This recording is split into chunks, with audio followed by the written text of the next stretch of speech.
hanggang sa pagdating ng Panginoon. Amen?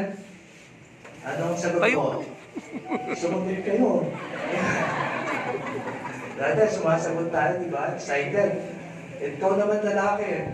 Ayan, handa ka bang gawin? Yung sinasabi ng Panginoon sa Ephesians chapter 5, verse 25. Husband, love your wife as Christ loved the church and gave Himself for her. Handa ka bang ibigay ang buhay mo para sa iyong kapila? Amen. Kuya Joel, handa ka ba? Amen. Handa ba tayo? Amen. Sabihin niyo po sa iyong katapat niya, handa ako. Amen?